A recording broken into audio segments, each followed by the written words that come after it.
நிழலில் புகுந்து கொள்கிறேன்.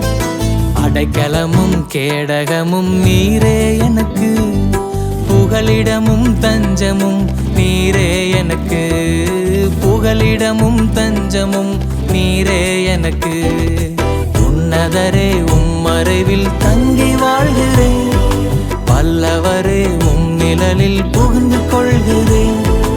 அடைக்கலமும் கேடகமும் நீரே எனக்கு, புகலிடமும் தஞ்சமும் நீரே எனக்கு, என் புகலிடமும் தஞ்சமும்